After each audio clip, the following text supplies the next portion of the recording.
Welcome. To the joy of coding. Hello, and welcome to episode 81 of The Joy of Coding.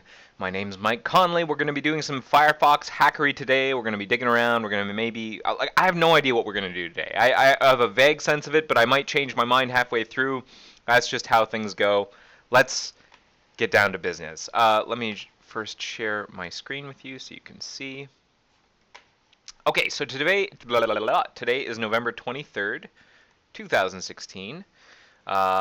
And a reminder, like I kind of just implied, no plan survives breakfast. This is a sort of a list of things that I'm hoping we can look at today. I actually have something I want to add on here, stats for telemetry regression. And so things might change, things might shift around, I might not get to all of it. That's just par for the course. This agenda isn't really anything more than a list of things I might do, and in no particular order. This agenda, by the way, I should point out, is available to you. If you scroll down, if you're watching this on Air Mozilla, there's an additional links section, and in that additional links section there should be a link to this agenda that you can open and then click on links and follow me along. As I work on bugs, I usually take notes, and I'll put links to the notes in here, and you can follow me zipping around all my notes and bugs and stuff, so you might find that useful. There's also a glossary for some terms I might use. If there are terms that I'm using that you're not sure what they mean, let me know, and I'll add them to the glossary at the bottom. So if there's this link in the agenda to rate the episode, and I want to hear about things that I could do to improve. So if there are words that I'm using that don't make a whole lot of sense, if you're not sure what they mean, if you only kind of know what they mean, or you wish you had a clear definition, let me know by rating the episode. In the additional comments, just add some terms that I've been using that you want to hear more about, and I'll add them to the glossary. I should also point out that a couple of people in the ratings have been asking about how to join the IRC chat. Hang on, I'm just going to take a bite of salad. It's just after lunchtime. Because yes, I hang around in IRC all day. And if you want to talk to me while I'm doing these live hangouts, or live hacks or live hacking, or if you want to communicate to me anytime, really, I'm in IRC. And IRC is Internet Relay Chat. You can read up on that if I were to link to the wiki page on IRC. You can read up on the history of IRC if you care. IRC. I've updated the agenda there. So if you reload the agenda, if you have it open, there should be a link there now.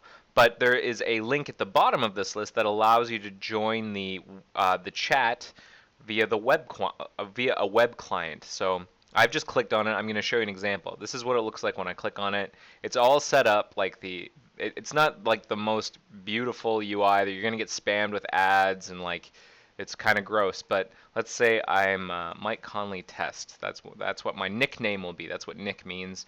And then you hit go, and then it kind of sits here for a second.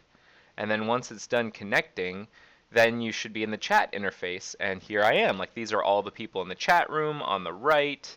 Here, I can bump that up a little. These are the people all in the chat room. I'm M. Conley, that's me here. I also have a second client, the M. Conley Live Hacking, and you can talk to me. You can say hello, and that gets put down at the bottom, and I can see that. And then if I were to respond in my chat client, you'll be able to see it. So I'll be able to say oh, hello. So that's Jack Newman wants to know what kind of salad I'm eating. Great question. We've got what appears to be baby spinach. I think there's some kind of lettuce, or whatever this vegetable is. It's it almost looks like spinach, but it's got a purplish root to it. I don't know plants very well. Very tasty. I've got small tomatoes. Maybe these are called cherry tomatoes, cut in half. Cucumber slices are in here, and carrots. And yeah, that's about it. Not too fancy. I'm not a big fan of fancy salads. But I'm enjoying it. It's very tasty. So if you want to get yourself a salad, feel free, and then come back and watch the remainder of the stream, or you maybe get a salad later if I'm making you hungry. All right, I'm gonna stop eating in front of you. That's kind of rude. Don't want to have you listen to all of my chewing and whatnot. I'm also gonna close some tabs that are no longer necessary to have open. Okay, so that's how you can join the live chat. So please do join the chat, and if you want to ask me things like what kind of salad I'm eating, thank you, Jack Newman, for that question. Do feel free. Come on in, come join. It's free. It's easy, easy in air quotes, but do come and chat. And if you want to get my attention, it's much easier. That's how you can get through to me, is by IRC. Okay, so I've talked about IRC. So what are we doing today? Well, I want to update you. No problem, Jack Newman, who just thanked me for the reply. There was a bug we were working on a couple weeks back. Maybe it was last episode, maybe it was the one before that. I don't exactly remember, where we were working on a patch that makes it possible to style the checkbox and radio buttons or inputs. That has actually landed. It took a little while. I had to sort out some ref test failures on Android, but it works now. So if you go to like JS Fiddle and you create an input type equals checkbox. I guess, hang on. Is that valid? Oh, I have to run it. That's what happens. So here's a checkbox. And then I can change the CSS on it. So input type equals checkbox. Here, let me pump up the font. Boop, boop, boop, boop, boop. I'll bump up the font, and then you use Moz appearance. This is a sort of Firefox / Gecko specific CSS rule, but WebKit, Blink, Edge, and Internet Explorer all have a similar rule here, where we can get rid of the native styling. So I've done that, and I run that, and then this is what we get. We get this checkbox. And then I can do things like border 1px solid red. So now we have a checkbox where we can control what it looks like whenever when you click on it. I can actually change the padding on it, padding 5px. Or hang on, that's the padding around the checkbox. I think I might also be able to change the margin. You can change the border. I made it so you can like change the padding as well, I'm pretty sure. Padding. Yeah, there we go. So you can like pump up the size. I could make it so that like if it's checked, then we can change the border to be blue instead.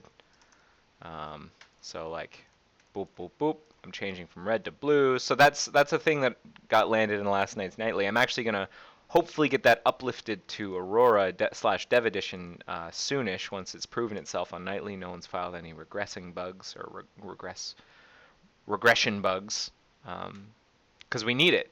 We need it for a couple of our built-in UIs, like about debugging, which uses these checkboxes, which are not styled natively. They are in-content checkboxes. So if you look, that's not the native styling. Well, everything gets squished there. And we want to be able to use the checkbox. And before, what we were doing was some epic hackery where we were using like pseudo elements, and it was really bad. But now we can actually use actual checkboxes, which is really nice. So what are we doing today? What did I want to talk about? So I told you that this has landed. That's good. So stats. So there's been one of the things I've been working on for the past couple of months, really, is performance for tab switch. Tab switch is something that like users are doing all the time. These are a lot of tabs I've got open, and like they're displaying pretty sophisticated content, and when you switch back and forth, the user wants to see them right away. I mean, waiting around is not a good idea. And when we have E10S, multiple content processes, or a separate content process, the parent process is actually able to move faster sometimes than the content process. So the parent process will say, show me your contents, give me the frame I'm supposed to paint and composite for your contents. And if the content process is busy, maybe it's garbage collecting, maybe it's doing JavaScript, maybe it's doing some very busy work, some calculation, then the parent is going to ask for that frame, and it's going to take a while. We don't want to block the parent, so what we do instead is we wait for some number of milliseconds without blocking, so the user interface is still responsive, but after 400 milliseconds, if the content process hasn't given us what we want to paint, what we show is this little spinner in the middle. And as soon as the content process is able to give us the frame, we replace the little tab switch spinner, is what we call it, with the page contents. That's better than nothing, I would say. It's what we would do in single process mode or in non-eat-to-nest mode is if the content is doing something busy and it's causing the main thread to be busy, the entire user interface of the browser is non-responsive. So this is strictly better, but it's still kind of gross, where you attempt to do a tab switch, but the content process is bogged down. It can't show that spinner in time, or it can't show the contents in time, and it shows a spinner instead. Not great. So what we've been doing is trying to find ways of improving tab switch performance, and a number of improvements have actually landed in Firefox 51, 52, and hopefully soon 53. And we've also been collecting telemetry data, seeing how our performance has changed over time. So here's an example of a telemetry dashboard that was put together. Whoops, bug 131. No. This is what I want to show you. This is a dashboard that one of our fantastic core engineering fellows put together. Oh, still, I'm not showing you the right thing. Sorry, folks. Oh, here it is. So this is a measurement over time where, the bottom, the x-axis is time, the vertical axis is one of these things. So at the top here, we've got what percentage of tab switches see spinners, and you'll see that what is this? I can't bump up the font, unfortunately. When I do everything like I'm trying to, and it won't let me. But whenever I get to September 8th, we see this big drop-off in terms of the number of tab switches that see spinners. So there's a nice improvement there. That was whenever we made it so that you can interrupt JavaScript to force the content to paint. So if a website was doing something slow with JavaScript, now we can interrupt that JavaScript while it's still processing. We can say, hold on a second, force paint, and then continue the JavaScript. So the page is still, like the content process is still technically hung, waiting for the page JavaScript to finish off. But we can force the paint to occur so that the user can see the content right away, which is really nice. So that was a big chunk of the problem went away right here. And that's actually in beta right now, Firefox 51 beta. So if you're still seeing a lot of spinners, I suggest trying out Firefox 51 beta or waiting 5 more weeks for beta to be released, to wait for 51 to be released to general population. It's be about 5 weeks or so. And then you will get these improvements. And there's like a slow but steady decrease. It's kind of hard to detect, but like it got a bit better from the end of September onwards, and then it's kind of flattened out. Now the end of the graph here, you need to ignore the end of the graph because there's a drop off in the number of probes that we have. So I'd say that from like the last 3 entries on the graph are always suspect. You should ignore them, but everything back here is pretty accurate. I'd say it's pretty stable. Now around here, November 5th, 6th, 7th, 8th, 9th, things got a little nutty. This is what percentage of total switch time is spinner time. So that is, we collect a measurement of how long the user sees spinners. We also collect a measurement of how long users spend switching tabs, and then we do a proportional analysis on how much of the total tab switch time is actually spent looking at spinners. Like if we summed up all the tab switch time, we summed up all the spinner time, what's the proportion? And after November 7th, you see this big jump. It's more like November 5th. After November 5th, there's this big jump here, and it's been bouncing around in the like really high percentage points, like 95%. I got 213% here. This is the top one here is 283%. It's really bad. And if you look at telemetry, this is I'm actually gonna. You might be interested in this dashboard. I'm gonna put a link to that dashboard in the Chutton dashboard. So Chutton is the one who put that together. If you look at telemetry.mozilla.org, which is also open to you, and we look at the evolution of the tab switch spinner visible long millisecond measurement, that's the one we care about. We look at the 95th percentile, we see a jump in the 95th percentile right at exactly the same time, right here. Let's ignore the 93 nightlies for now. We're going to just look for Firefox nightly 52. So there's this big jump right here, and it started to drop off a little bit, but I think we also released we switched over to nightly 23 or 53. So the number of submissions, as you see down here, is dropping off pretty rapidly. So we're still up here, I'd say. Actually, let me put nightly 53 back. You can see that it's here. These are the nightly 53 probes, and so there's a little bit of a disconnect between these measurements for nightly 53 and the 95th percentile of 52, but it's bouncing around the same area. It's pretty bad. The 95th percentile regressed quite a bit. So I've filed a bug. This is the bug I will put here in the agenda to investigate the regression that happened. So one of the nice things that we have access to, something that I worked on a little bit and has, I think, helped out a lot, is we've gotten access to what's called background hang stacks.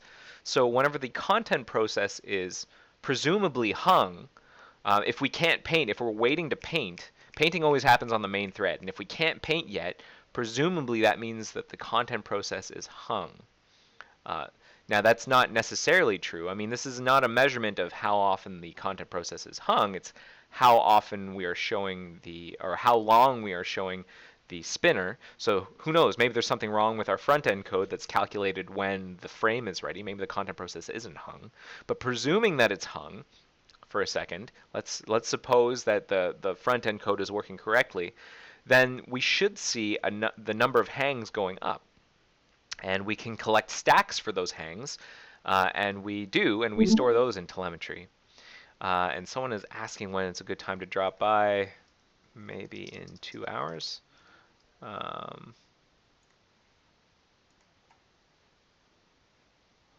Hold on a second, I have to respond to this fellow who just dropped off an IRC.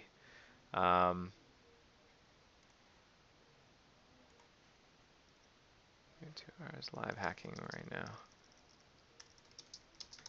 Okay, so we collect stacks, and I've collected the hang stacks for this range of time, early November, and then this range of time, which is late November. And I want to analyze those stacks, and that's happening over here. Now, this is not something I've traditionally been able to show you.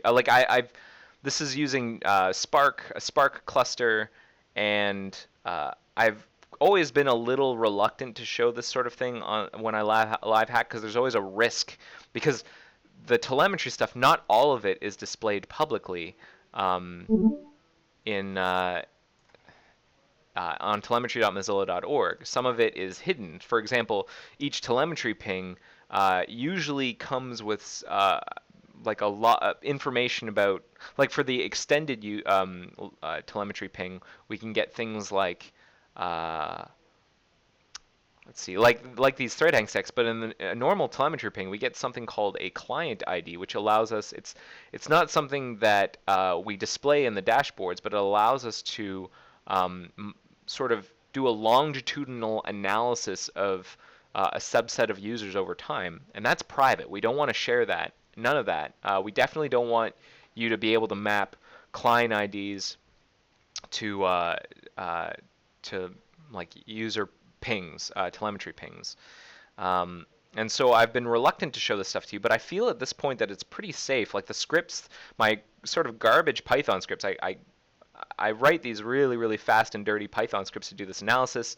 Um, I feel that they're safe to show you because I don't show you the whole ping. I just get the stacks. So let's see what's going on here. So I've gotten a number of stacks for like the regression. I've got pre-regression stacks and post-regression stacks, and I've organized those stacks by the amount of time that is spent in a particular stack for a hang. So for example, here's a post-regression stack over here. The top one that we spend most, like total time across all of the users that sent those pings, is that many milliseconds. That's a lot of milliseconds. That's that's 750,652 milliseconds, which if we calculate that out, that's 652 seconds, sorry, divided by 60, that's minutes, divided by 60, that's hours. So 208 hours divided by 24 hours, that's 8 days in total. So there was like a lot of time was spent across all the users that sent that probe in this stack, where we were apparently sending a synchronous message. And in the previous stacks, the amount of time we spent in here, we did. There's a measurement down here, but it's quite a bit less. Here it's only that many.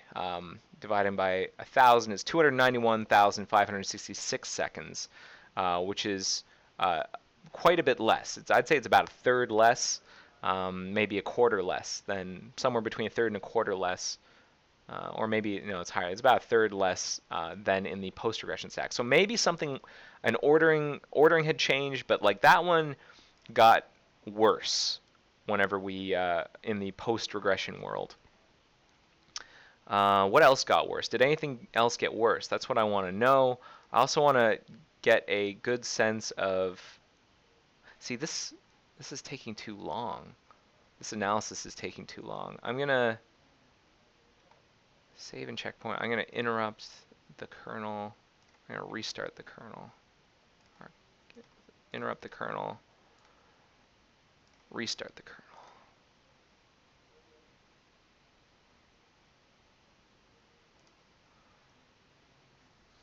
And then wait for the kernel to come back. So there's like a Python kernel running on the Amazon Web Services stuff. And I'm waiting for that kernel to restart itself. I'm going to clear all the outputs as well. So we'll wait for that to start up. Oh, you know what it is? I've also got two. I should probably shut this one down. Shut this kernel down. That's probably not helping. I'll try restarting now. Kernel starting, kernel starting.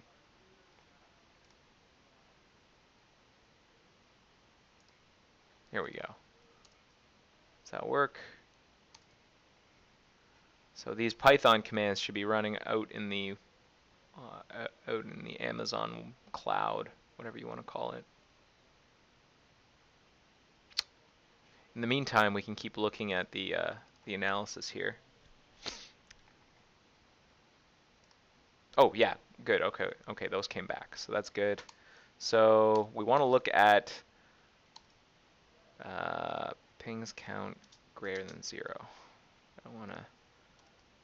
So we're going to gather a number of pings, and we're going to see if we have more than one ping or more than 0 pings, because we definitely should.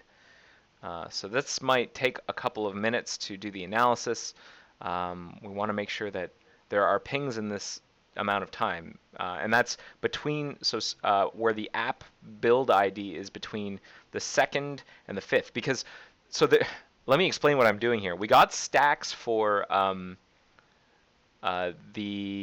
organized by total time spent in a particular stack. But now what I want to do is get stacks organized descending by frequency. So how often? So we get the long hangs, but we also get the most frequent hangs. We're going to get 4 stacks in total, four collections of stacks in total. So if we organize by frequency, we have the pre-regression and post-regression organized by frequency, and then the pre-regression and post-regression organized by total time spent in those hangs. And so I'm trying to get frequency now. These two that I'm showing you right now that are posted in bug 1319845 is organized descending by total time, and I want to get the frequency ones now. So I'm doing this analysis. I'm hoping that this will finish before. It's a little slow, unfortunately. I don't know why that is. I wonder if maybe I need to restart this cluster. Oh, no, here we go.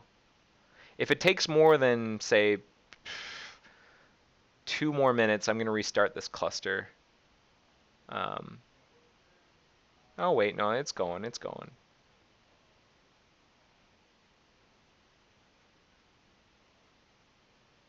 This is remarkable how long it takes. I mean, it's a lot of data. I mean, there are a number of users on Nightly, quite a few. They're all sending a lot of like telemetry data, pings, and we have to sort and organize, and we're doing this big selection. It's remarkable how slow it is, but I mean, it's a lot of data. So let's keep looking at these stacks, see if we can find more patterns. So read permissions. The first tab I've got here is is pre-regression, and here's post-regression. So there's an increase in the number of, or in the total amount of time spent in read permissions, but it's not a huge, like it's not by a huge factor. It's like maybe by about a quarter it went up. So it's a little bit worse. Navigation content. Is there like anything in particular that shows up that's like bad news bears? So the top one is this read permissions inside browser child. Before that was this many, 3 billion or something, and then over here it's increased to 4. Down here it's loading a URL. That's the same here. It's doubled over here, reading the permissions. Over here, reading the permissions having keyed off of a frame script from uBlock. That's interesting. 3 million over here, and over here it's gone up quite a bit. I wonder if maybe a uBlock update went out. I'm not sure, but that may have contributed to it. That might be worth looking into. If a uBlock update went out around the time of the regression. What else do we have here? Grease Monkey is in the pre with 9636557. That's 96 or 9,096,365,567, and then over in here it's quite a bit higher, 305 million. That's quite a lot. Grease Monkey went up quite a bit on reading permissions. Web navigation content is at 43 million.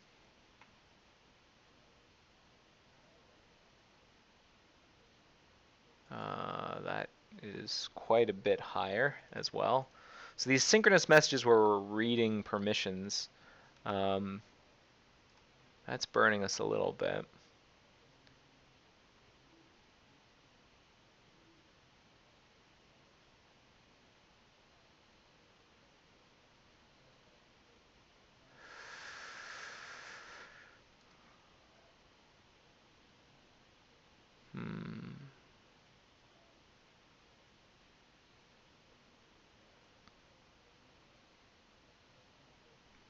Pre-post, how's our query doing?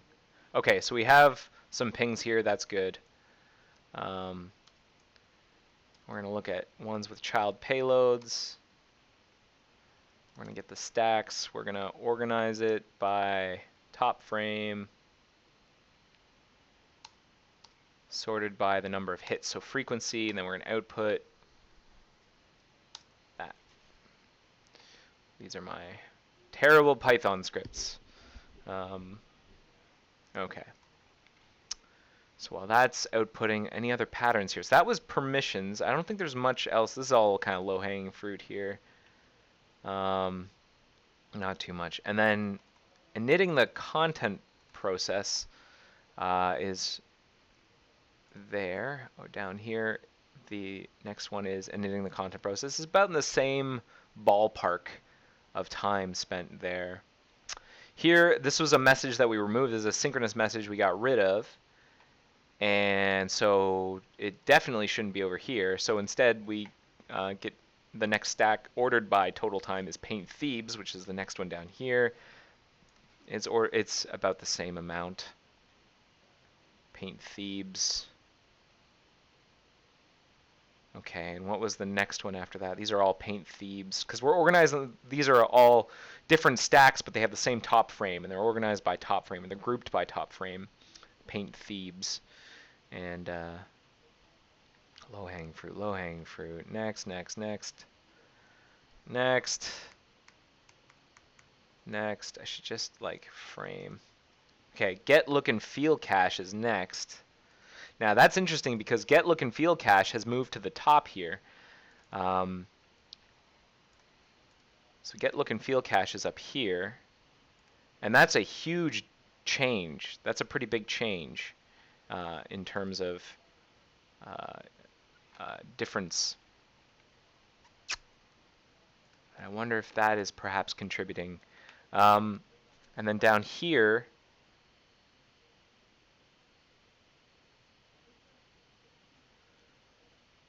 message load remote script.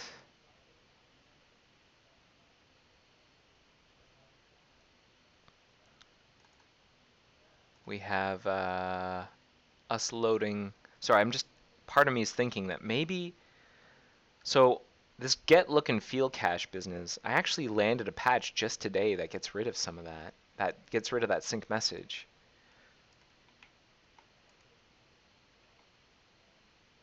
I wonder if this has something to do with it.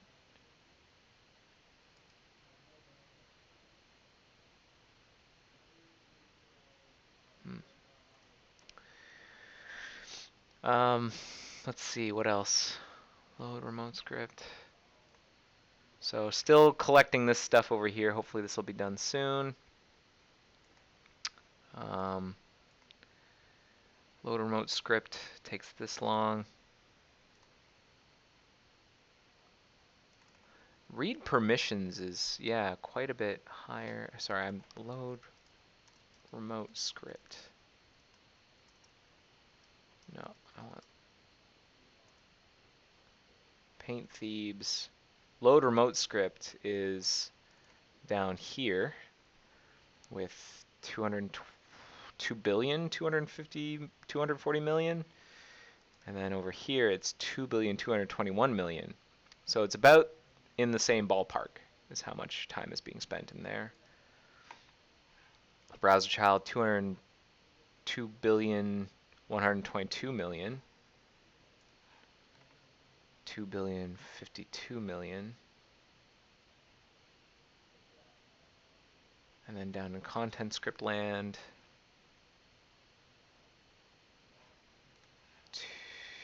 about 2 billion. 2 billion. The P browser constructor is up here in the post regression. In the post regression stacks.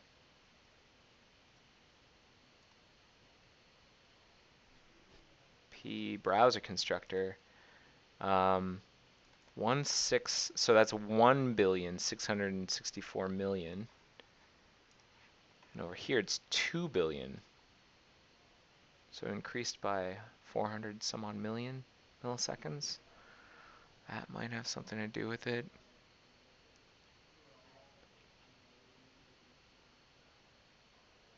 constructor.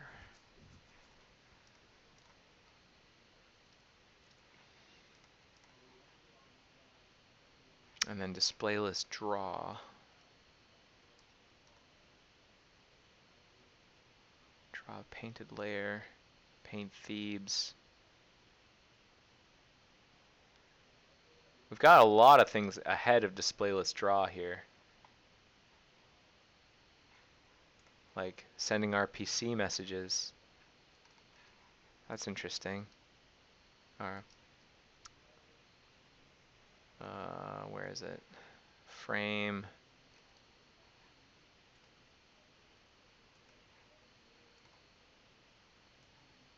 RPC message.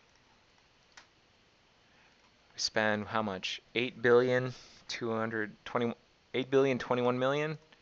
Here it's 1,429 million.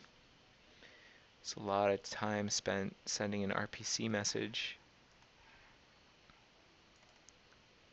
Aha! And remote add-ons child. 3,300 million. No. Yeah, 3,000,000,000. No. How is this? 908, 22. 330 million here on sending that RPC message. And then before, that's interesting. 113 here. 880,000, 1 billion. 1 billion versus what was 330 million. Or over here is 330 million. And over here, is that 330 million? I'm having a hard time converting these in my head. Yeah, so it's actually gotten a little bit worse here. This is tripled. So what is this message? Browser child 113.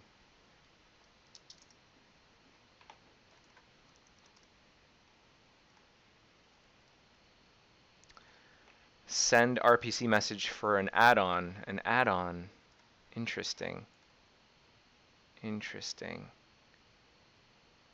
So I wonder if an add-on has been made, a popular add-on on Nightly might be causing this, or contributing to this. Wish I knew.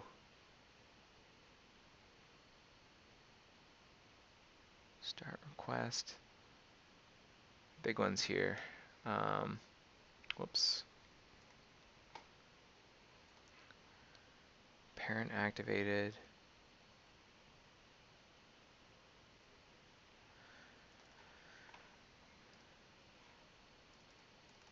Yeah. So that's the thing to keep in mind. And build display list was next. Display list draw, paint root, paint. Service child, get cookie string. So let's look for some signatures of some popular add-ons. Add block. ABP. Or grease. Let's start with Grease Monkey. Grease Monkey. We'll go to the top since it's ordered that way. Grease Monkey. Inside knitting when we read the permissions, and then over here I'm gonna go to the top. Grease Monkey. Reading permissions.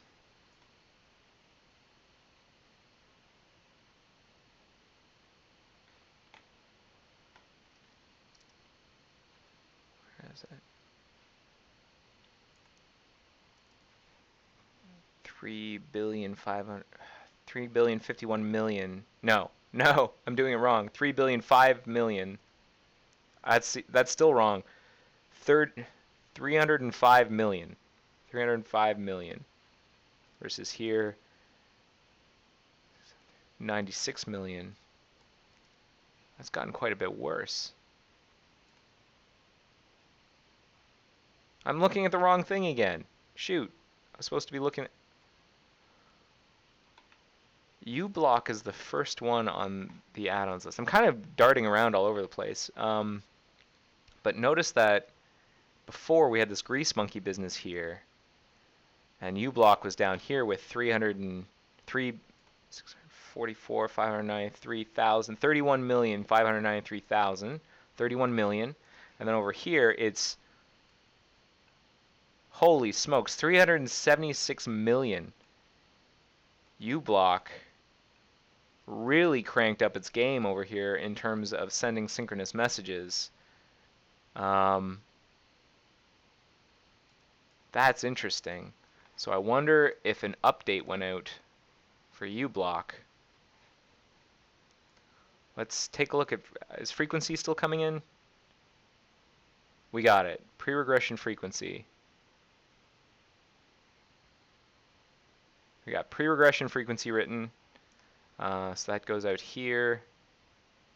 We got pre-regression frequency. Now let's get post-regression frequency. Post-regression frequency, we're changing the borders of our time to be 9 to 12. I think 12 inclusive or exclusive. I don't think, because we're going up to 12, it's actually 9 to the 11th. So let's see. End time will be the 12th and starting on the 9th. So here we go. Let's get those pings. And then we'll compute all of these things. And then this will be post-regression frequency. So I'll have that compute. So let's take a look at the uBlock source, see if something went out. Or let's look at the uBlock add-ons page, see if a release went out near the time that the regression showed up. uBlock origin version information released on October 25th.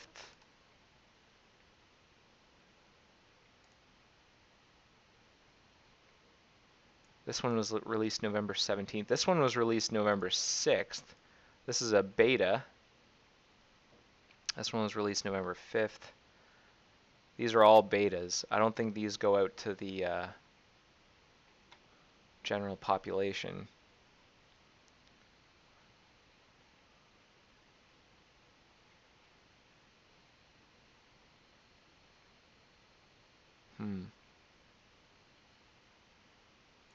Let's see the commit difference, the commit history between the two. That's a lot of changes. Let's see what's up here. Navigation, uncreate navigation target.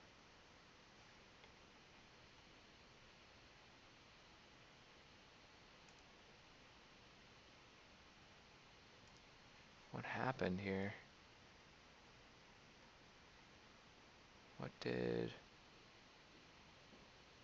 this developer do?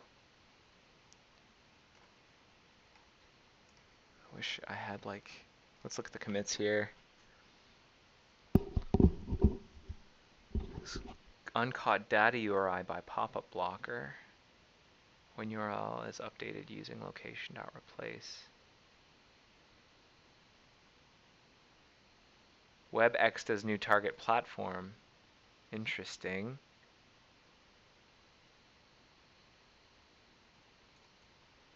On Chromium, change required to use Chromium platform code. Adapt for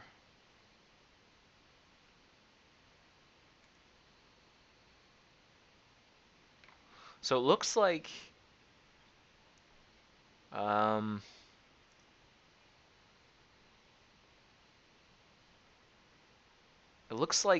the author here started moving us over to web extensions.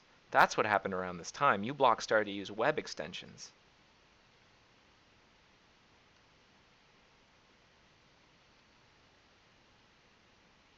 But that's good. I mean, web extensions shouldn't be,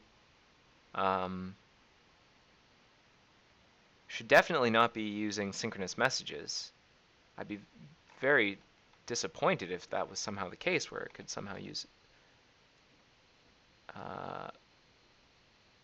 framescript 26. Let's take a look and see if we can find that.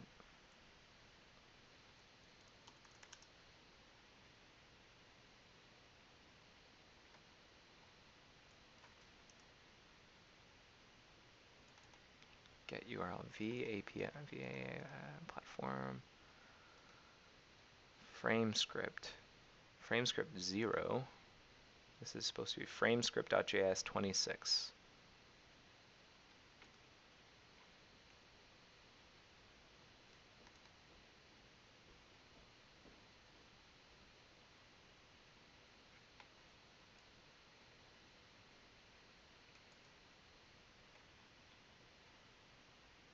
History.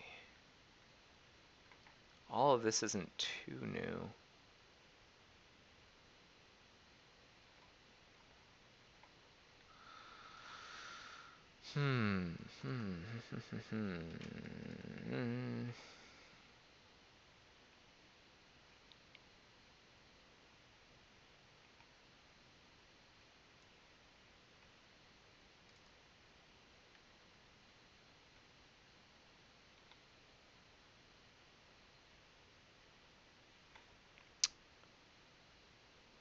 Framescript.js framescript.js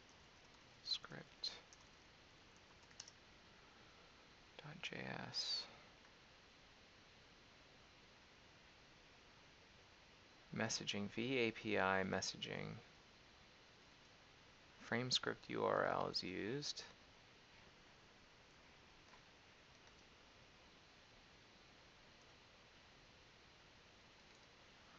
Send RPC message. Is there like a... Here we go. Handle pop-up.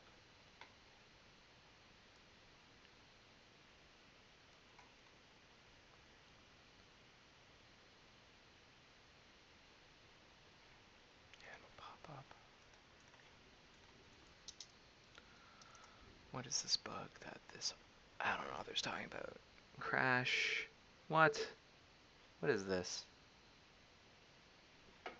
This does not look like the right bug. uBlock author.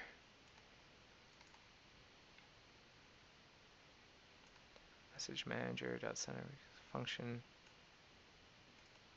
Oh, because we switched over to RPC message.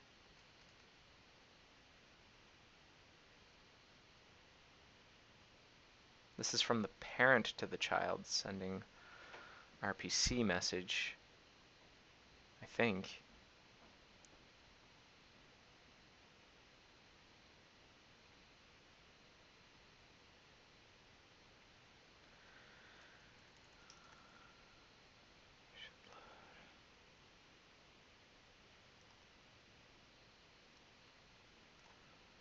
Someone's supposed to completely understand this reader launch.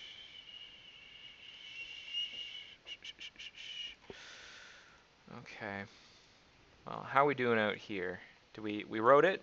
Post-regression frequency, post-regression, pre-regression frequency, post-regression frequency. Great. Okay, let's upload these to the bug and then shut down this cluster. I think we got what we need. So pretty print. This is pre-regression by frequency.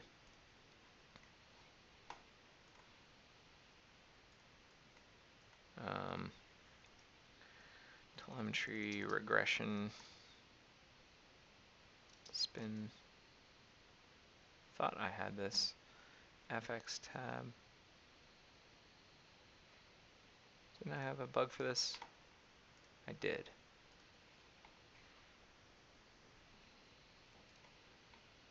So, pre-regression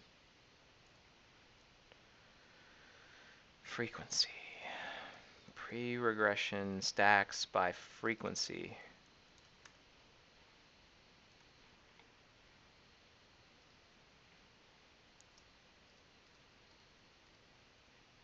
Post-regression by frequency. Preprint. It's just going to take a second to upload.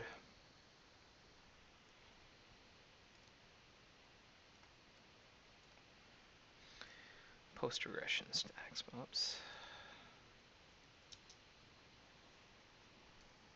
Post-regression stacks by frequency.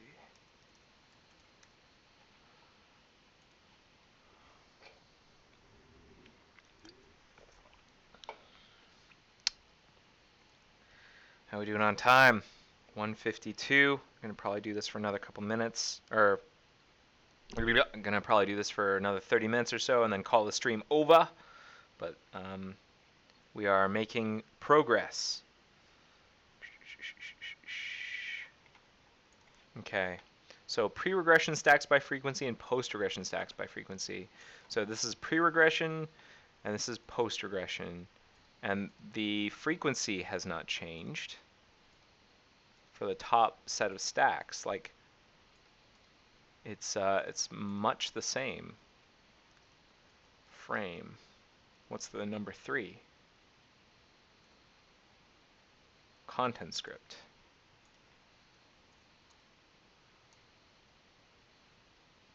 Content script. Much the same. App service child is here.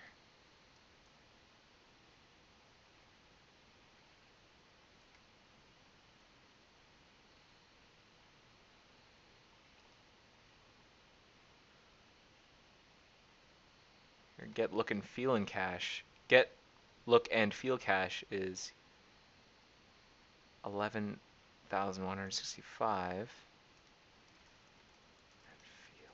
Whoa. Yeah, post regression it went way down. Get look and feel cache went way down. So the frequency went down. This is pre-regression, right? 3793. I better double check. Pre-regression.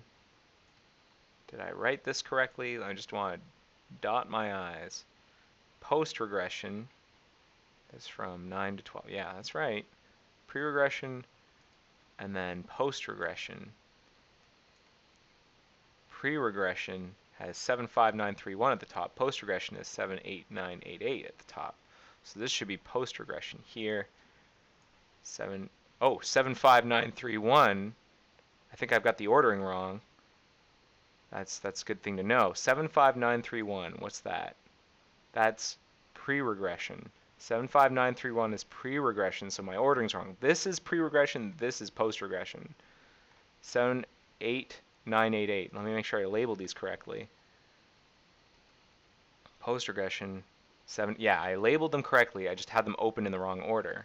So that's interesting because get, look, and feel cache went from 4,556 and feel cache to 11,165. That's almost tripled. Read permissions, 7,730. Increased just a little bit, but not nearly as much as get, look, and feel cache.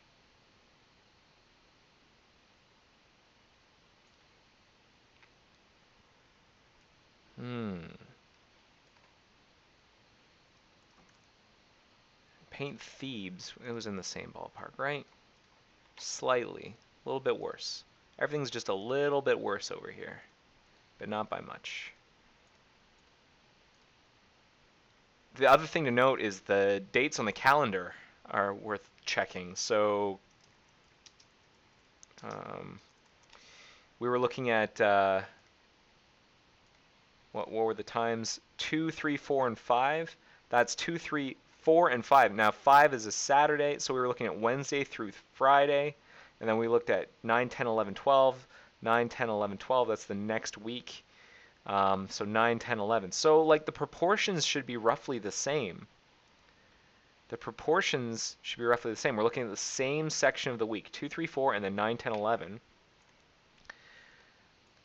So it's a little discouraging that that's taking a little bit longer there in the post. There are a few more hangs there. What else do we have? Frame content script. 14,378. That's in the same ballpark. Content script.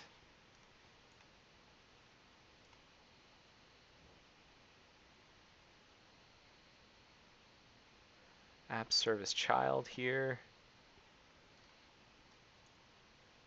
Get look and feel cache is way up. And read permissions, 9,237 versus 7,730.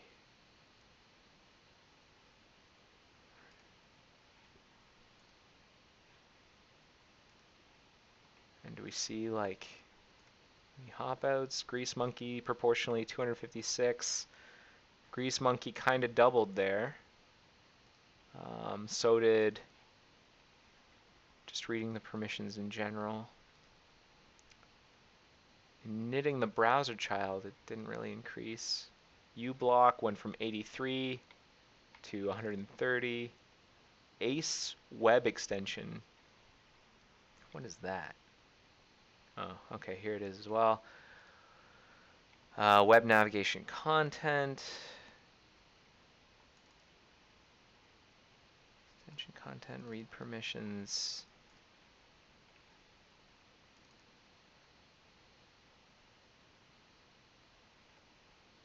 Three instances, 5, 5, and 3. Here we've got 13, 4, and 1, or 13 and 4. Nothing's really jumping out at me just yet. VimFX.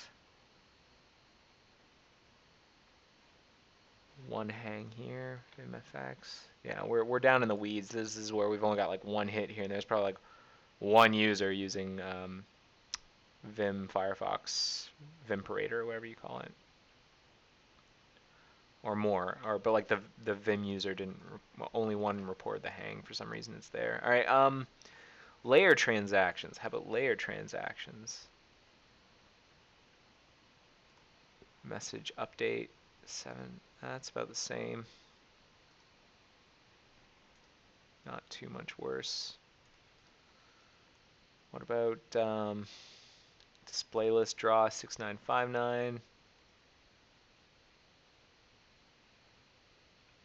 Ooh, display text paint is at 7,523. Where's display text? Display text paint.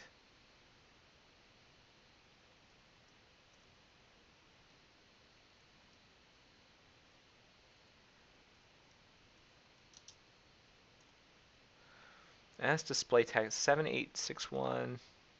Oh, so it actually went down. Okay. That was up here before. Anything else worth checking out?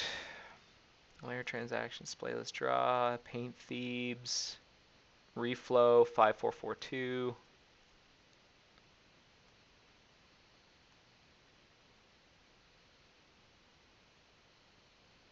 5370. Build display list was next. Paint root is higher before, but build display list is in the same ballpark pretty much. Draw painted layer. Then GCing. Look and feel caches down here before. Style. Sending RPC messages. And then GCing is down here with 3,300. That's about right.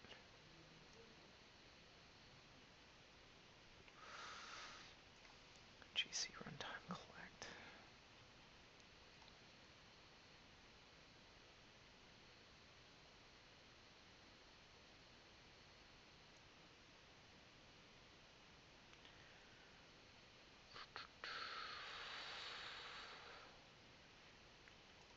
So what are we concluding here? I thought maybe that uBlock might have had something to do with it, or add-ons, but I don't know. I don't know if it's contributing enough. One thing I'm thinking about is maybe by getting rid of some synchronous messages, we changed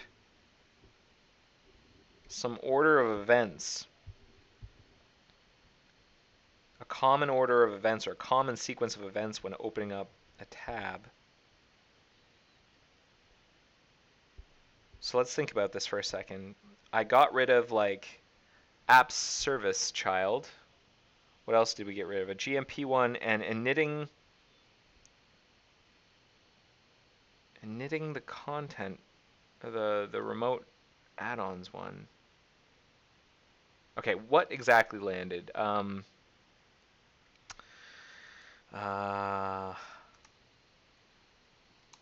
There's a regression range for an interesting amount of.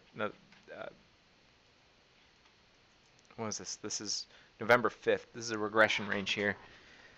Now, was there some sync messages? I got rid of a needless sync message here, or over here.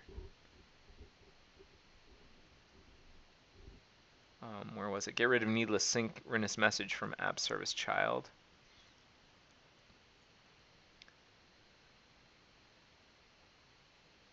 App service child. When is apps service child initialized?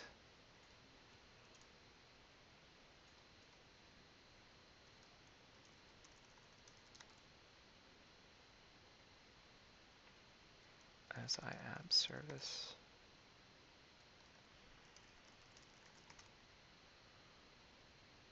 Oh, was it removed?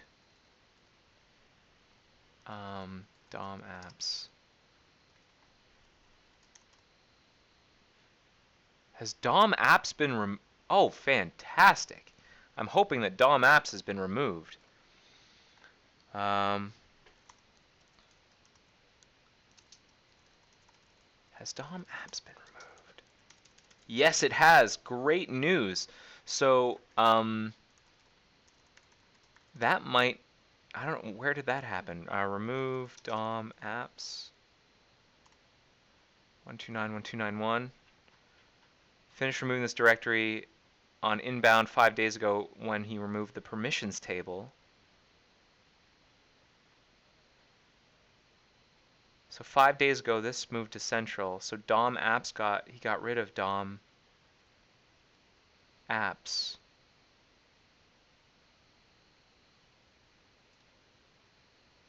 He got rid of the apps directory. And this was on, this got pushed to the 18th. It's the 23rd right now. So that's interesting. The DOM apps 18th. Here's the 18th. And yet, I'm not seeing a huge drop off. So the DOM app stuff. So the DOM app stuff got removed. But what was it doing before? So if we let's look at Developer Edition on dxr.mozilla.org. That should still have the DOM app stuff.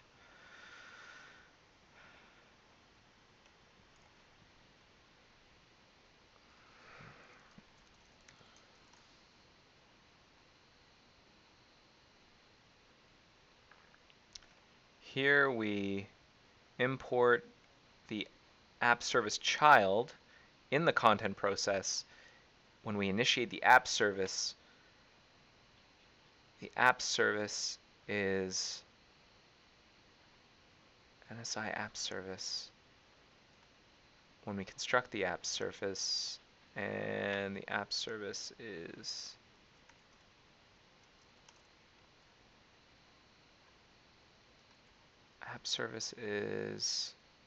constructed where?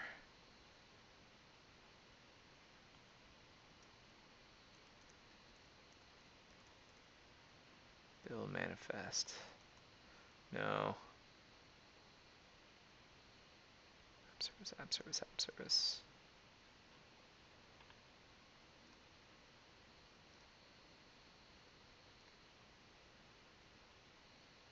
where is app service created? App service, we expose this NS factory with this CID. Is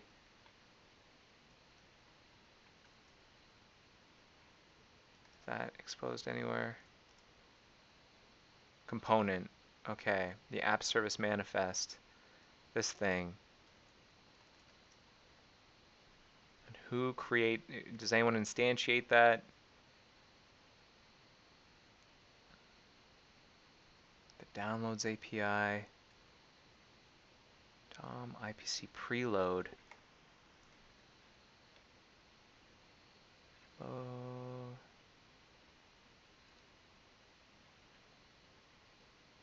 IPC preload.js. Who uses this? Where is this from? Preload.js. And tab child. Oh my goodness. Preload slow things.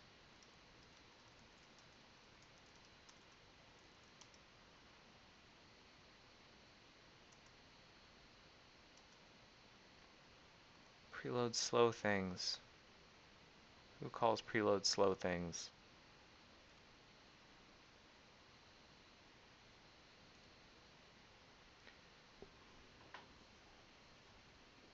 Here, who calls you? When we initialize the content child, if M is for app or M is for browser, part of the mouse browser machine or go ahead and start. We can do this for mouse browser element. So is for app or M is for browser. Oh, I don't know if we ever enter here. So maybe none of this preloading stuff was firing. Alright, I went down the wrong path. But like, app service was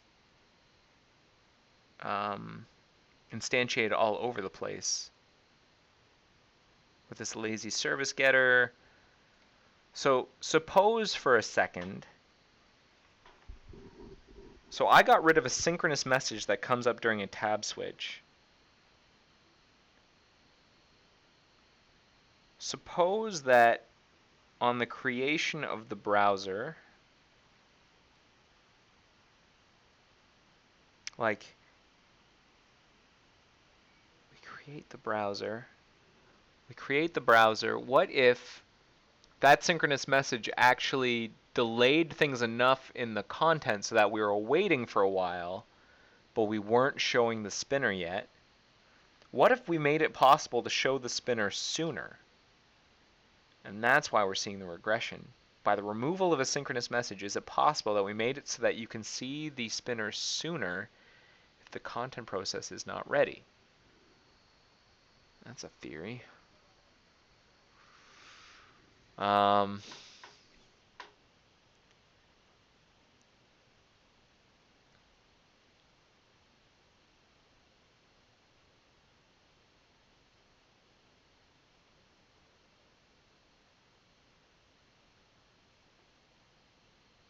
Because if the parent is busy doing something, maybe it's dealing with a bunch of synchronous messages. Maybe, or a bunch of messages in general. Maybe there's time to, I don't know. But we got rid of the app service. So that means there's no, the synchronous message stuff is gone.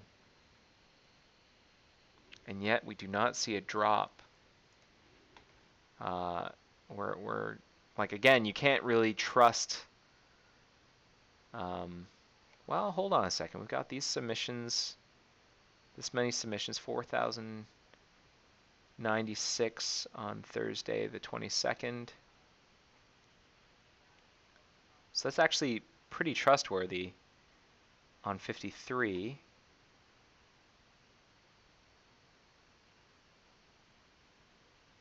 So this is actually pretty trustworthy number down here At the 95th is 7.38, so 7,000.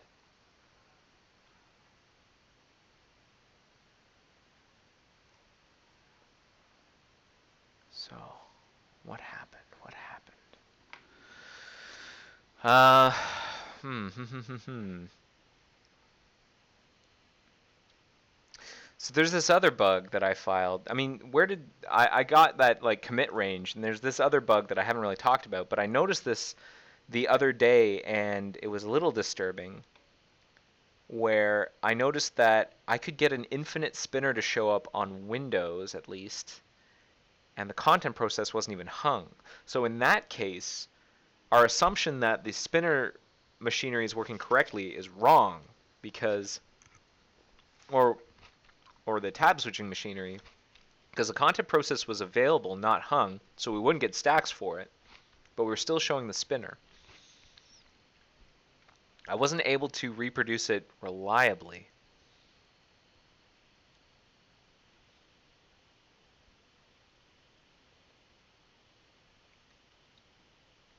Hmm.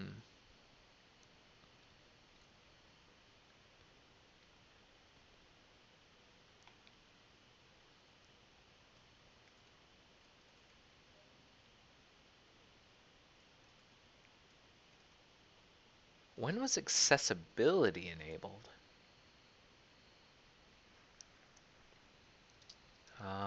Bug etns A11Y.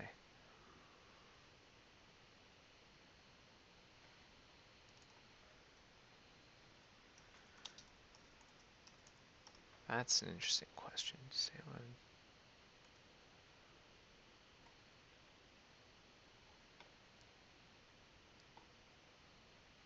Meta track, etns accessibility, rollout stuff. This was resolved 6 months ago.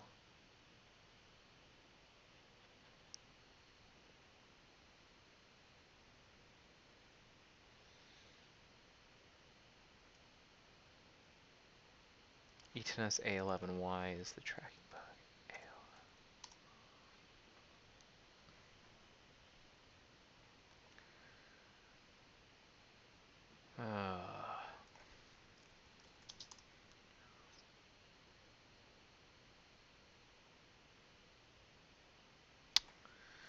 Where is the etns all accessibility tracking work?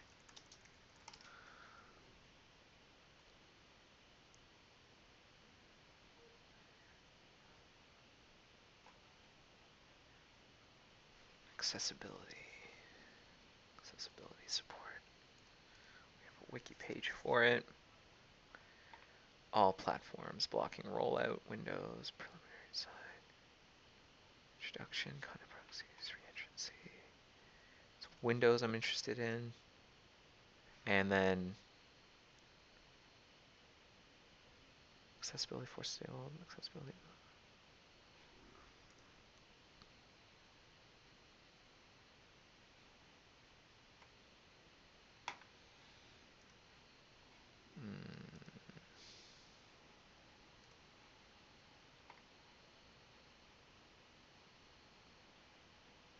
Is there like maybe something in A Klotz would have worked on it.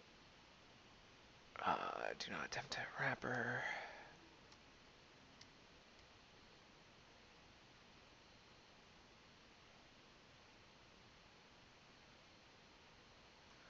That happened on November 9th. I think. It's too late. So maybe in this range of commits we were looking at before, access Klotz. No.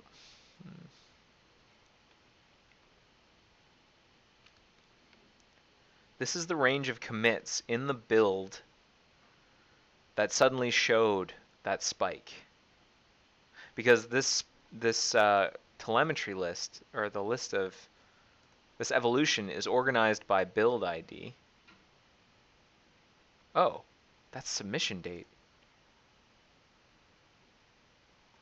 This is by build ID.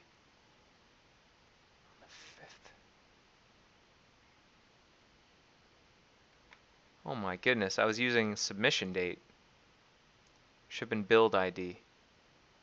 Yeah, okay. 2 point. So 20th. I wonder if we're down here now.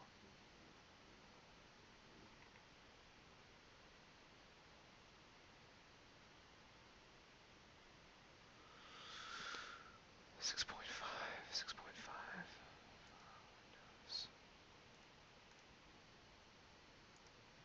That's by build ID.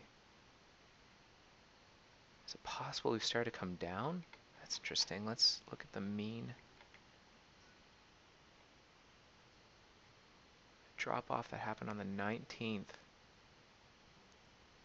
Our drop off happened here, and the drop off happened maybe here as well.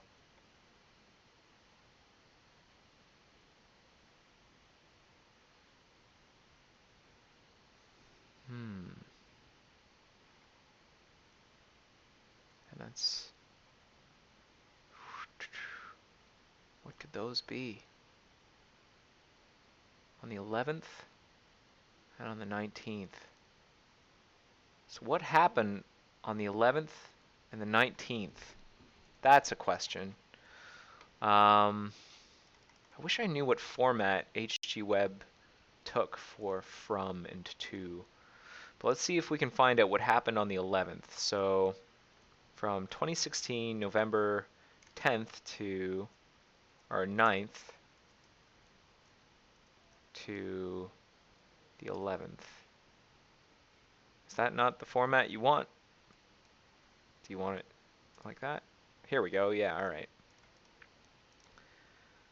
Looking back at the evolution, I'll pin that. So on the 11th. So what we want, I want to know the difference between maybe the here and here. So the 9th, so it was actually something that landed in the, yeah, on the 9th and the 10th. Between the 9th and the 10th. Between the 9th and the 10th.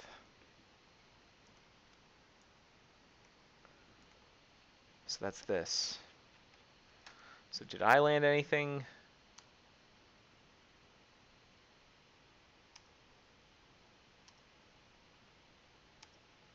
Not really.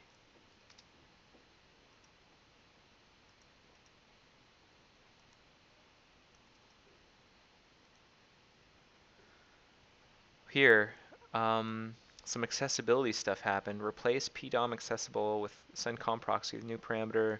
Async receive parent com proxy. Sending of accessibility events from child to parent is now deferred until receive parent com proxy is called.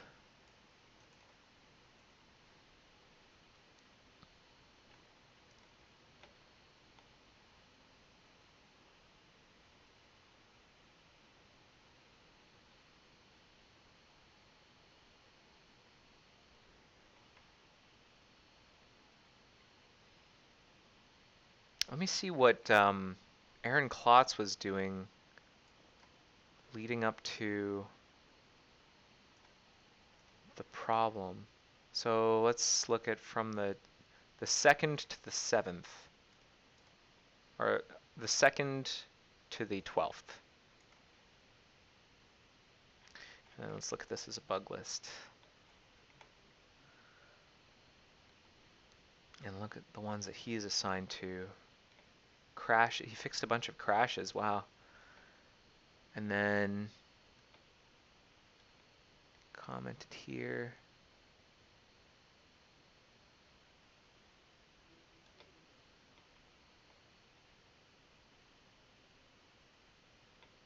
Make window emulation work, no. Add-on module correlations are missing.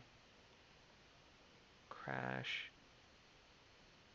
Like, let's look at the ones that got marked resolved. These crashes.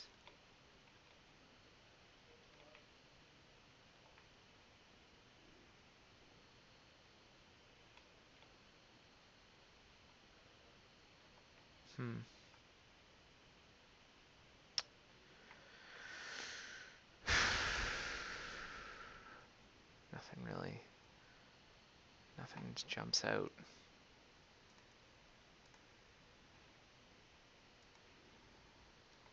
But that's interesting. This drop off. How about on the 19th?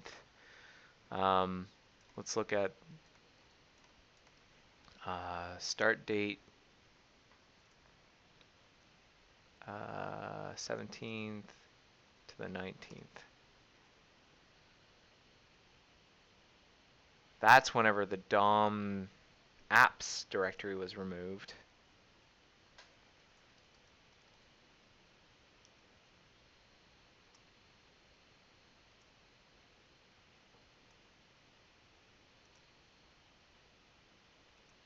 And some other stuff.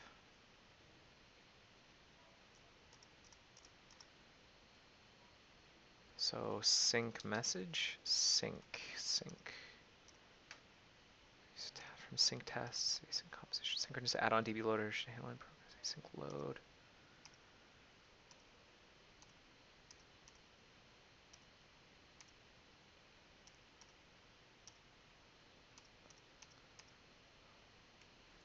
Who knows what it could be? But that's an interesting drop-off. And then here, well, I guess that's not useful. We don't have too many samples. We've got half the number of samples that we expect. Like if we look at sample submissions here, yeah, submissions should probably be around here before we can trust the numbers. But there does look like a drop-off here and another one there.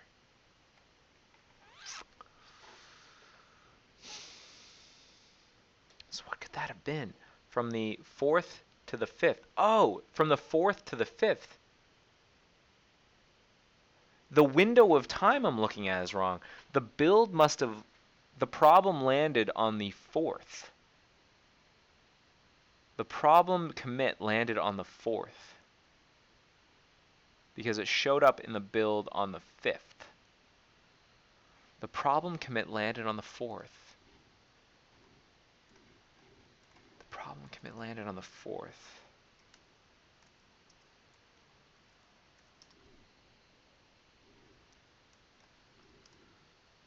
Problem commit landed on the 4th.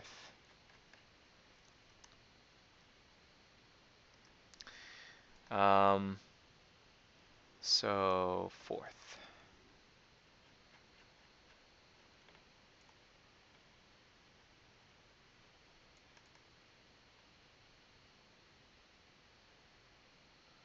We added the optic telemetry probe.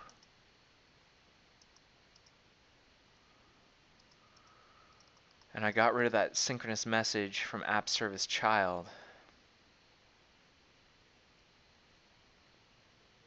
What else happened?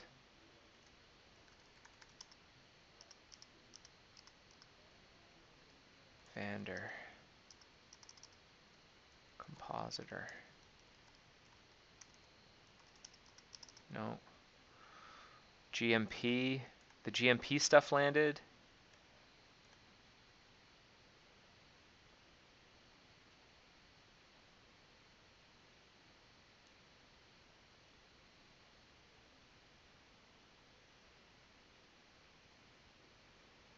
What else? Remove the existing gamepads. Fix the timeout problem. Faba contest. We implement this web extension API. Some more web extension stuff. We removed a bunch of DOM code.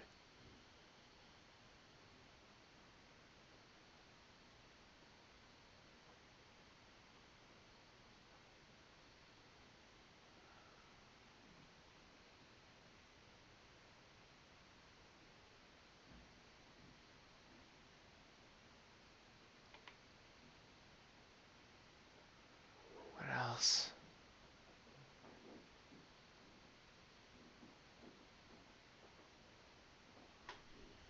What would have affected Windows? What would have affected Windows?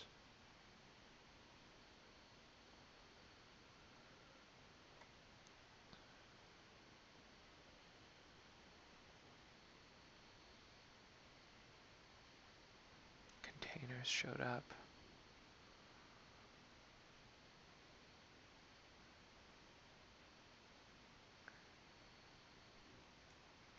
ASM.js stuff.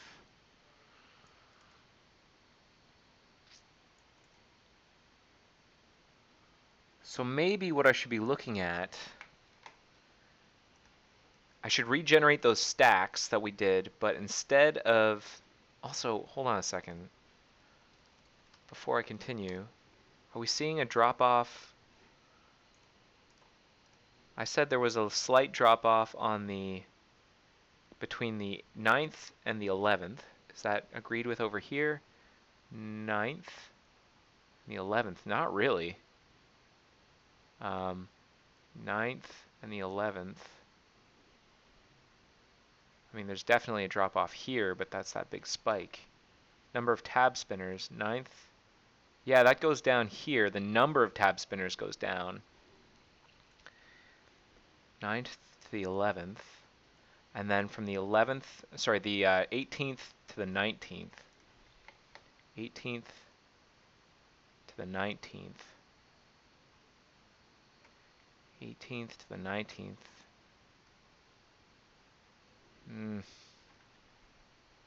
It's too early. I think we need more data to come in. 18th to the 19th.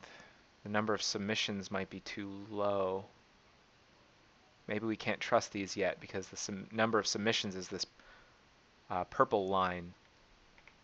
So maybe we can't trust it.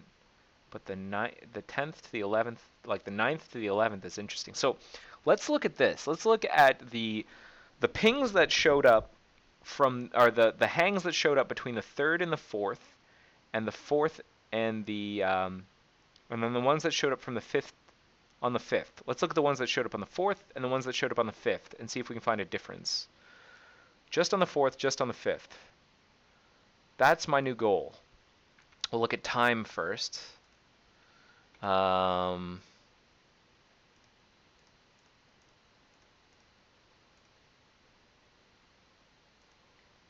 So, starting on the 4th and before the 5th starts, so that was, so maybe how about 3rd to 4, 5, so up to the 4th, 3rd to the 4th, or to include, so up to the 5th, so it's got to be less than 5. Okay, so up to 5, but not including 5, up to but not including the 5th, and then starting on the, let's say, the 4th. So we'll just get just that one day for that one build. We'll get those pings. And we're going to be doing this one by, I guess, frequency. It looks like I chose the frequency one. And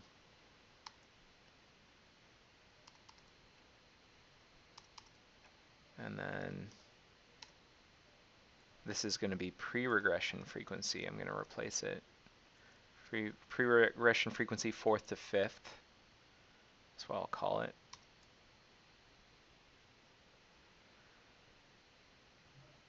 And we'll wait until that's done. That's interesting. I hadn't noticed that, but there's like a little bit of a drop off here and a little bit of a drop off there.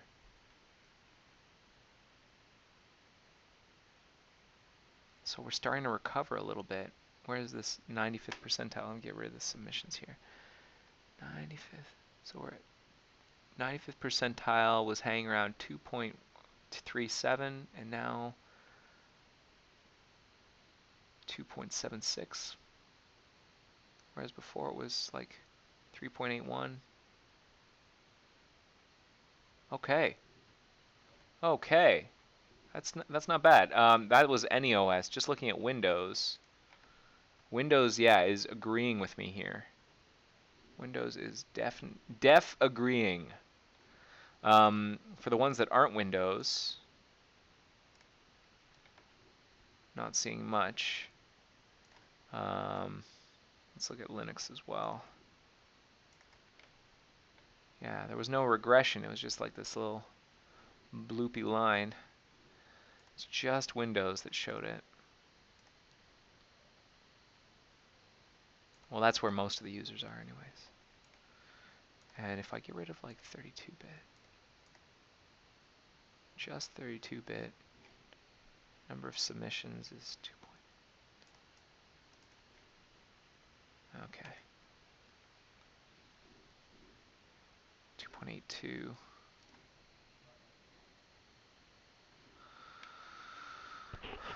That's interesting. That's interesting that that's coming down now.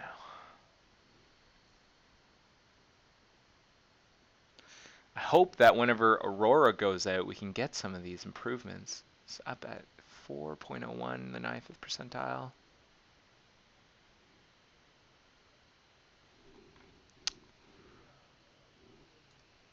How's our calculations going? Still getting those pings, eh?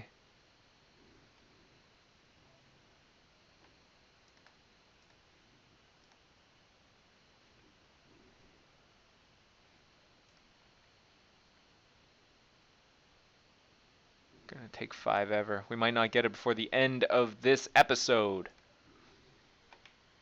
So I didn't actually end up writing any code this episode. It was all just analysis. We really didn't get past here. I'm sorry if you were looking for more code today. I'm just mostly looking at stats to try and improve tab switch time. But this is really compelling. Like this nice drop off here, organized by build ID. That's nice. We went from a 95th percentile of 3.92 down to 2.82 between the 18th and the 19th. Between actually the 17th and the 19th. And I don't know what that is, but things improved quite a bit between the 17th and the 19th.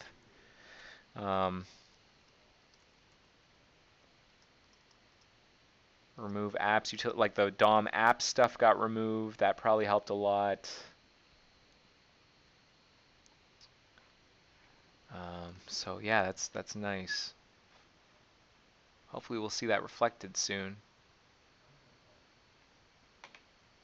To the 19th. Number of tab switches also went down though. 7th and 19th. Number of tab spinners went down. The number of tab switches also went down. 19th.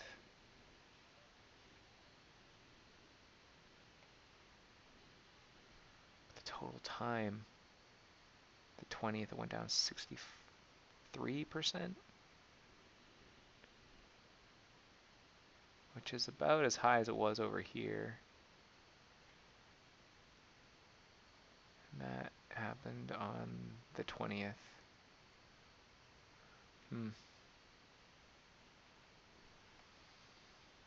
Okay. Interesting stuff. It's hard. Gotta look at you're looking at these numbers and you're hoping to derive some meaning from them, but it can be tricky. It's not always clear. The numbers are a tool, but the interpretation can be hard. I have a hard time interpreting them. I wish there was more feedback about like how this was doing. Like how long this was going to take. I think like for some of them we'll see like a little progress bar on the bottom. But not right now, and that's kind of frustrating.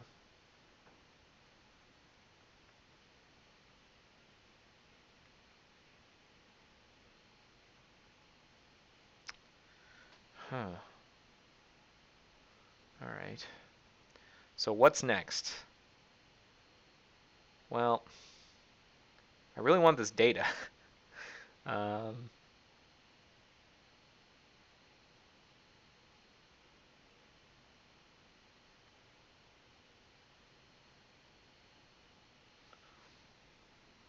really want this data computed, so hurry up. I hope it's working. Like that's one of the things is like there's no feedback on whether or not this is working. That progress bar is missing and I need it. I could interrupt the kernel, but like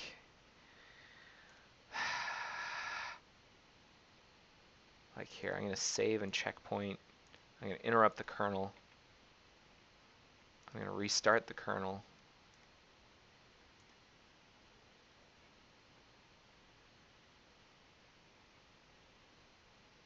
I'm going to reload the page.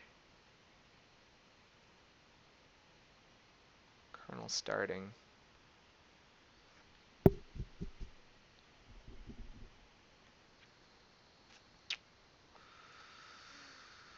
Okay, so the kernel started up. Let's do this again. Let's see if we can get some progress bar.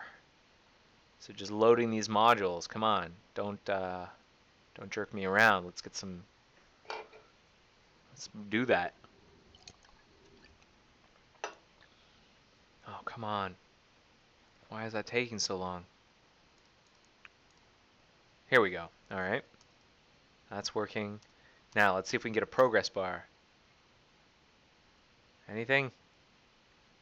Progress bar, please, please, please, please. No progress bar.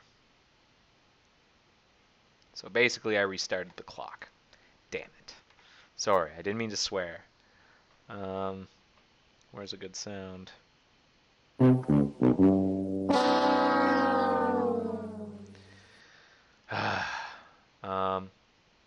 Oh, wait, did I just get it?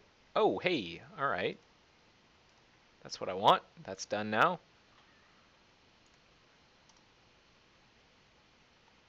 Between the 4th and the 5th. Yeah, that's what we want, the 4th and the 5th. Now it's going to do this part.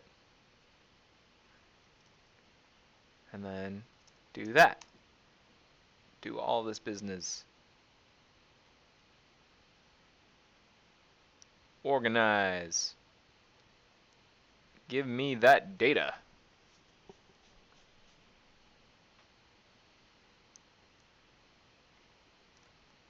And then I'm going to want to do it by total time as well. And close that.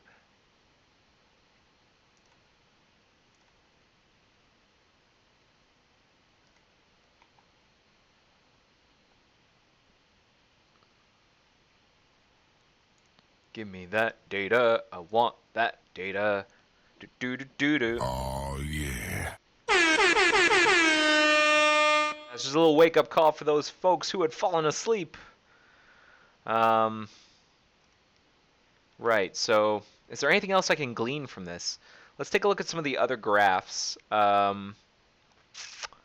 Like tab child paint time. Did the paint time change in this time?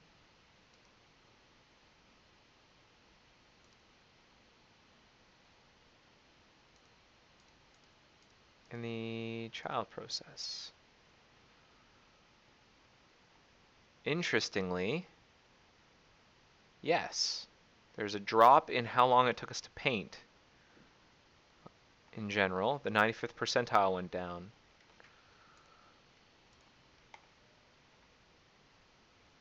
Between the 19th and the 20th. But the number of submissions also went down.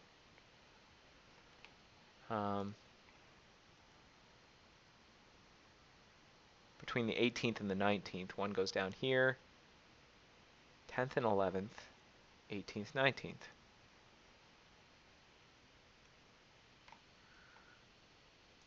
Let's go back to tab spinning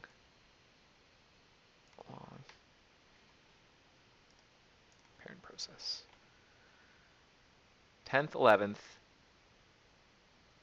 17th through 19th. Again, that's 4th to the 5th goes bad, and then 10th to 11th goes good, and then 17th to 19th. Then if we look at paint time, 4th to the 5th goes bad. That's actually true here. There's a little bit of a regression here.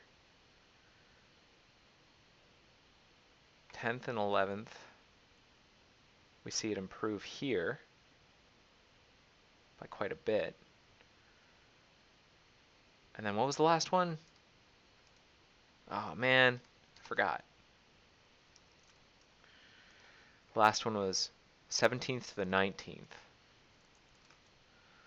17th to the 19th. There's also a drop off in the 95th percentile to 86.18. The amount of time spent painting.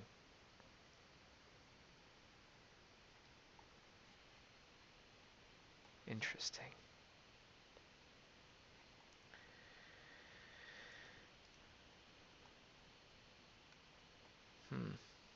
Okay. What else? Could I look at tab switch? Tab switch total. On the 4th to the 5th,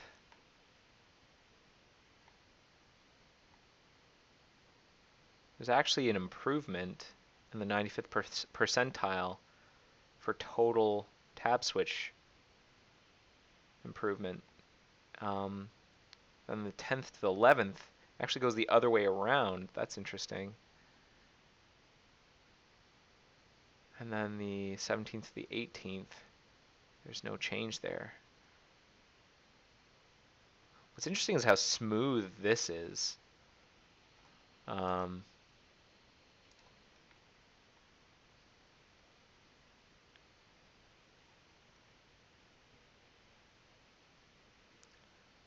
4th to the 5th. You know, I could also take a look at like accessibility. A11Y, is there like a difference on the number of consumers? Not really. So it's not like the number of consumers of accessibility went up on those days.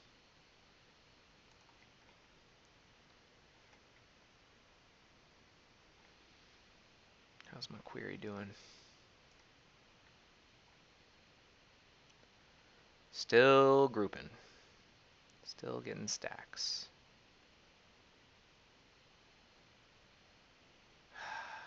Doesn't normally take this long. I think I have to restart this cluster. Okay, so I'm going to save and checkpoint. I'm going to download this Python notebook. I'm going to restart this cluster. I'm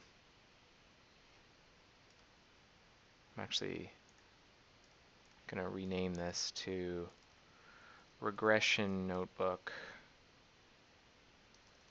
frequency.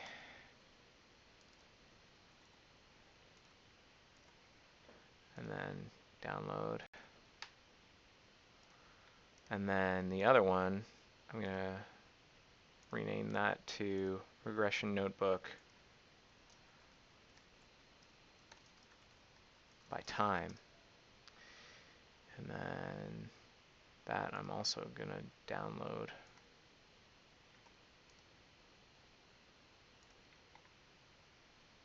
And I'm going to get a new kernel. Or I'm just going to start a new cluster. Hey, spinner. Hey, another spinner. I wonder what those are. Well, I will have collected it with telemetry. Okay, so I'm going to shut down these two. Unless this is, I didn't happen to poke this one awake. No, okay, good. So closing you down, close and halt. Close and halt.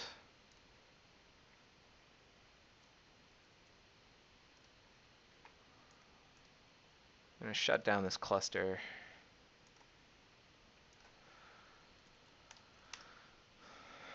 I'm going to create a new cluster.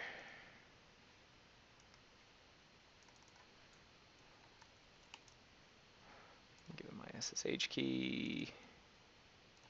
Launching that cluster, that'll take a couple minutes. And in the meantime, I'm going to call it. Wow, I hope this episode was okay for you. It was a lot of looking at graphs. I don't know if we've ever done that before. If you're like, Hey, what happened? sorry, I know I didn't do a lot of coding today. Next week, though, I promise, more coding, and we'll be writing some stuff. Thank you so much for watching episode 81 of The Joy of Coding. Here's the agenda. I want to remind you that you can rate this episode. Let me know what you thought of this telemetry analysis, the Python notebook stuff. What'd you think? Was it useful? Did you like it? Do you know how to get to IRC now? With the little intro I gave at the beginning? Do you have things that you want me to add to the glossary? Do let me know by clicking on here and filling in the form. I really want to hear about it. On that note, thank you so much for watching episode 81 of The Joy of Coding. My name is Mike Conley. Thanks so much. I hope you have yourselves a great week, and I will see you next week. I want to point out, actually, hang on, I'm going to add this to the agenda. Go back here. Note that there will be no episode the week of December. What day of the week is that? What day of the week? Hang on. I'm going to be gone one of the early weeks of December. Yeah, December 7th. No episode on December 7th. So it's the week after next. That's the episode after next. So just prepare yourself for me not being there for episode 83. I don't know if I'm just going to have that be a missing episode or I'll move 83 to the next. It depends. I'll try and get Arimo to work properly. Again, thanks so much for watching, and I'll check you out next week. I'll see you next week. Take care. Bye-bye. The joy of coding. See ya.